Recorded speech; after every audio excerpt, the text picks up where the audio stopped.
uno de los métodos más ampliamente utilizados es la secuenciación de nucleótidos. Que este método sí establece el orden en el que están los nucleótidos, ¿sí? En el que se encuentran los nucleótidos dentro de la molécula de ADN, ¿sí?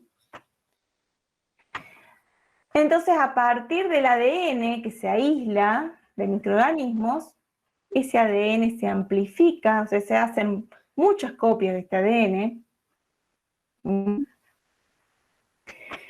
Y en realidad esa cantidad de copias, ¿sí? No se hace del total de ADN, sino se hace de una porción, de una pequeña parte.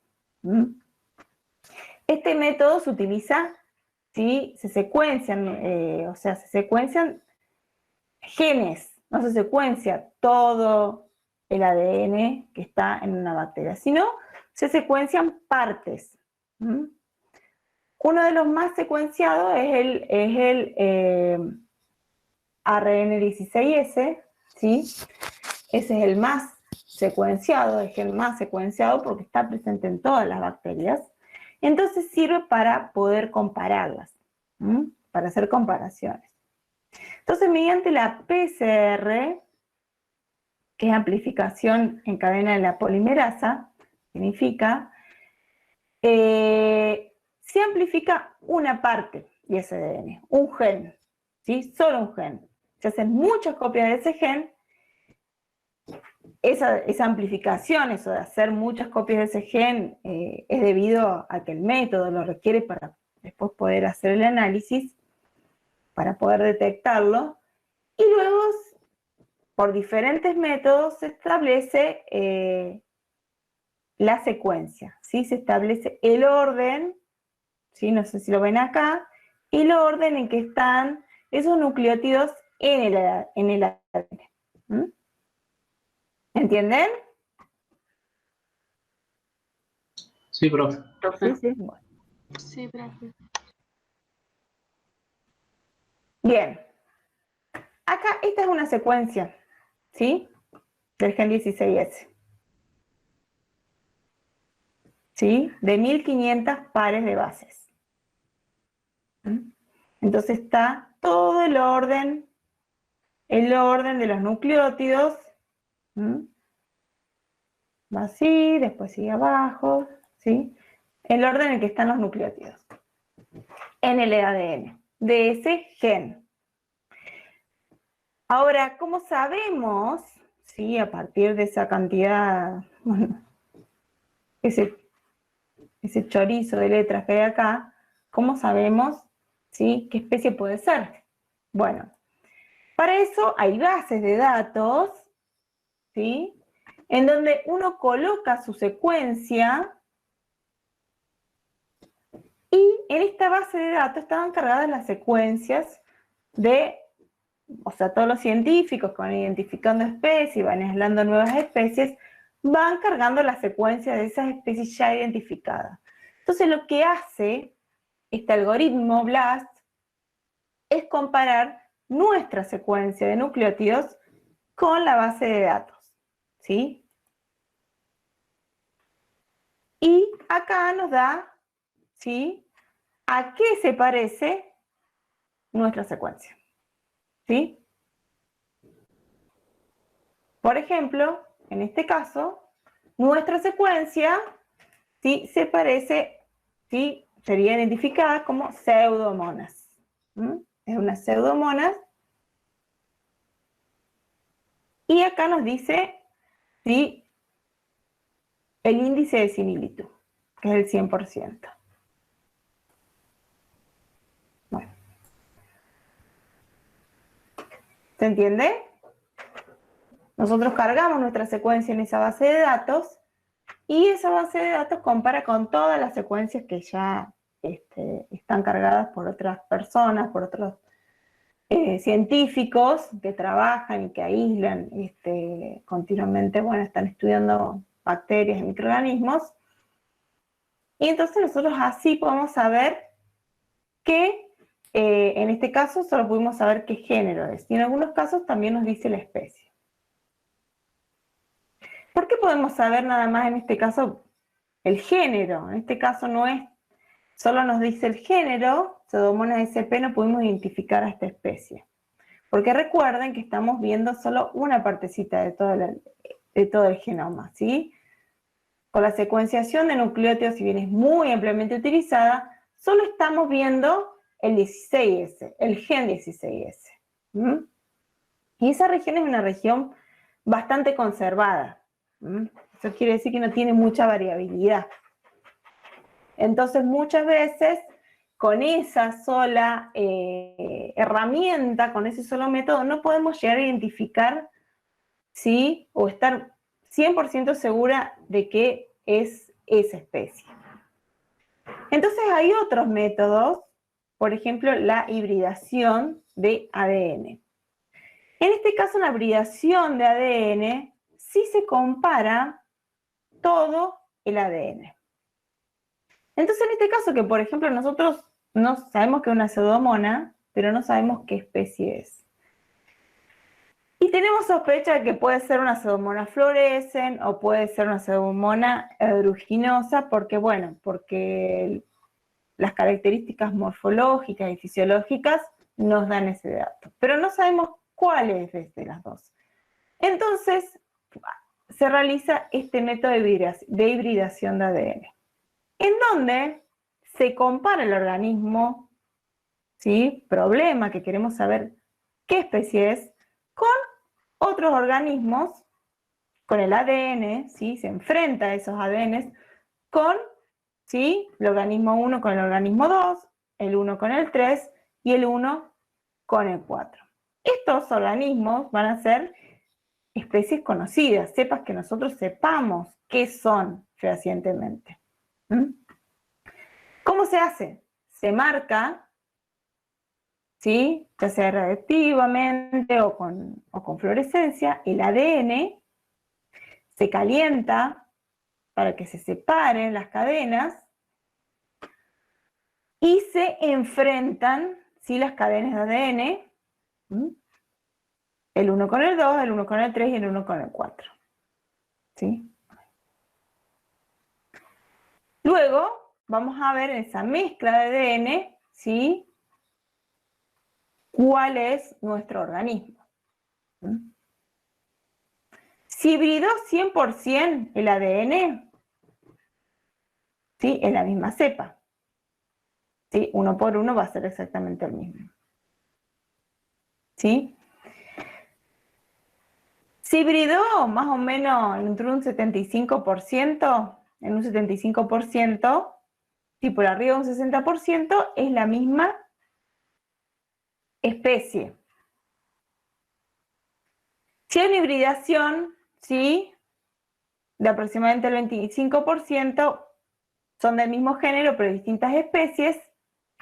Y si hay una hibridación, ¿sí? Menor al 10%, son de diferentes géneros.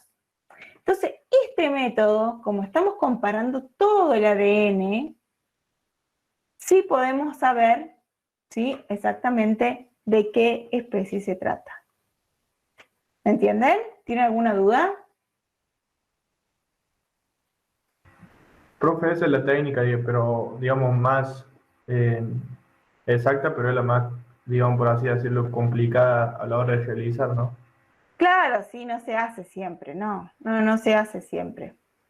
Generalmente esto se hace cuando uno necesita saber, cuando uno está aislando una nueva bacteria y bueno, necesita saber exactamente. Cuando uno aísla una nueva bacteria y sabe que es una especie diferente, tiene que hacer toda la descripción de las características morfológicas, fisiológicas, y bueno, hacer todos los métodos moleculares para describir bien a esa bacteria. Sí, pero no se hace siempre. ¿Alguna otra duda?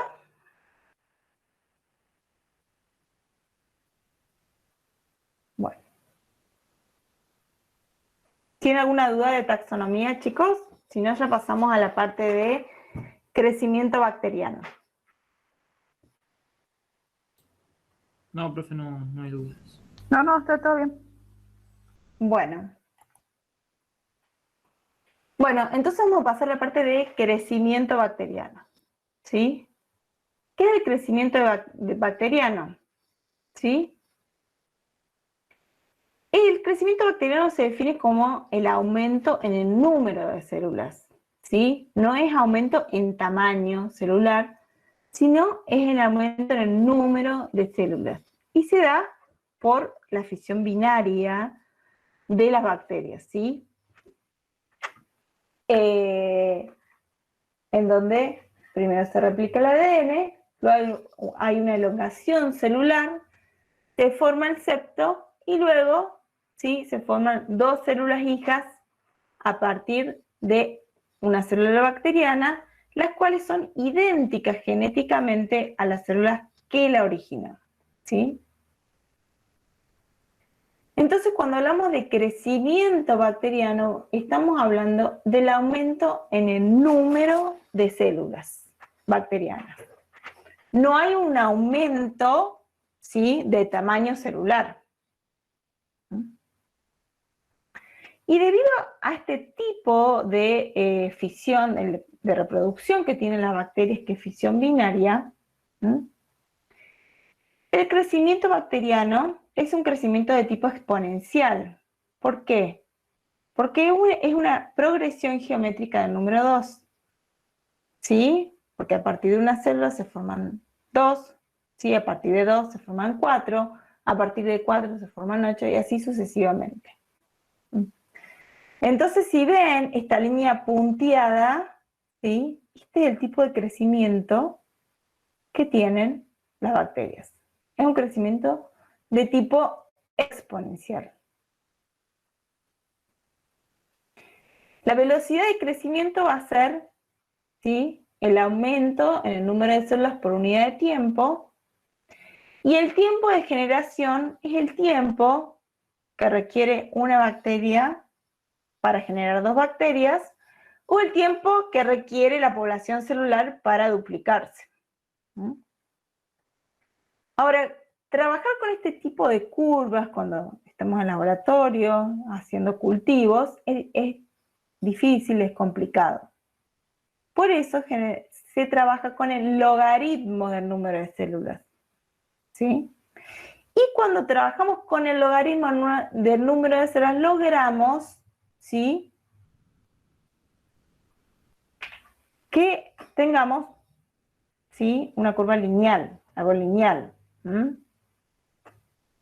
Entonces, uno más fácilmente puede ver cuál es el logaritmo del número de células en función del tiempo, ¿sí?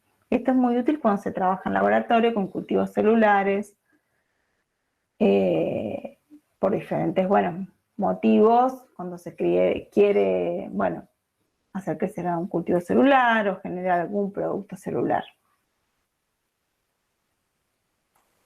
Bien. Entonces, si ven acá,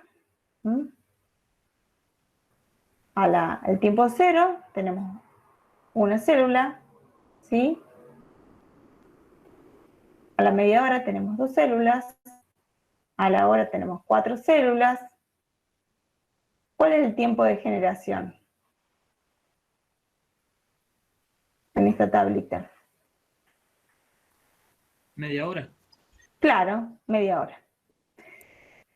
Ahora, el tiempo de generación va a variar mucho dependiendo la especie bacteriana de que estamos cultivando, por supuesto, pero también va a variar mucho dependiendo las condiciones del cultivo, ¿sí?, ya sea la fuente de carbono, la fuente de nutrientes como nitrógeno, como micronutrientes, la temperatura de incubación. Eso va a hacer que varíe también el tiempo de generación, ¿sí?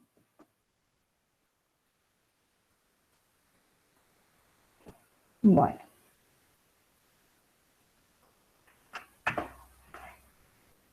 Y a partir, ¿sí?, podemos saber, si sabemos cuál es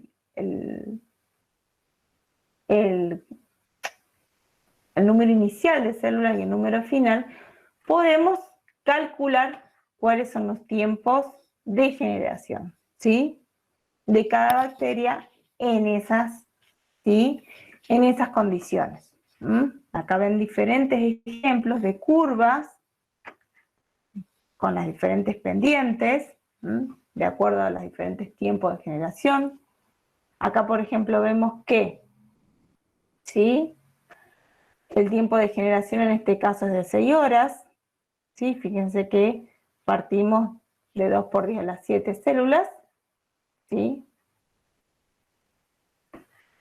Y acá, bueno, tenemos 4 por 10 a las 7 células, por lo tanto, es 6 horas el tiempo de generación.